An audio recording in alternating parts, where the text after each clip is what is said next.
Dans le creuset de l'amour et des préjugés, un ultimatum a émergé, menaçant de défaire mon monde.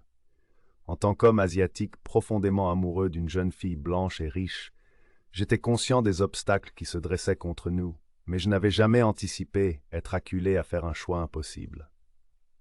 Notre histoire a commencé dans les couloirs sacrés d'une université de l'Ivy League. J'étais en dernière année, elle, en avant-dernière. Elle incarnait la beauté et l'intelligence, un être de lumière né dans le privilège. Moi, en revanche, j'étais un individu moyen issu d'une famille de moyens modestes. Malgré la disparité, nos cœurs se sont trouvés. J'ai juré d'être le meilleur petit ami possible, promettant de protéger son cœur à tout prix. Aveuglé par l'amour, j'ai enduré les attaques racistes de sa famille, étant le seul non-blanc à leur rassemblement. Leurs pics toxiques et remarques sarcastiques visant les non-blancs étaient une pilule amère à avaler.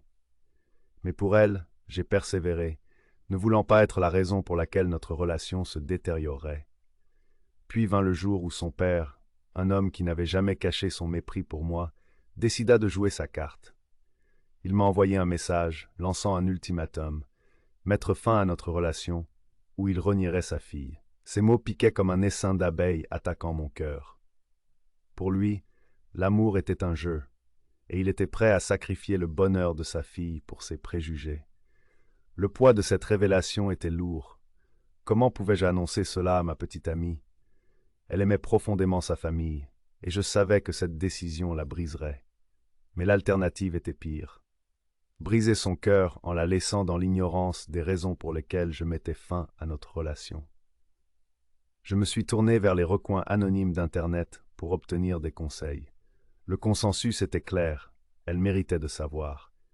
Alors, je me suis préparé et lui ai envoyé une capture d'écran de l'ultimatum accablant de son père. Elle avait besoin de temps pour réfléchir, et j'ai accepté, promettant de respecter sa décision. Alors que j'attends sa réponse, je réfléchis aux leçons amères de notre relation. J'aurais dû parler du racisme de sa famille. J'aurais dû lui faire confiance avec la vérité plus tôt.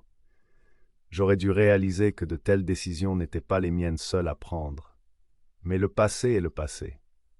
Tout ce que je peux faire maintenant, c'est attendre, espérant contre toute attente que notre amour puisse résister à cette tempête. Dans ce jeu cruel d'amour et de préjugés, seul le temps dira si nous en sortirons victorieux ou déchirés.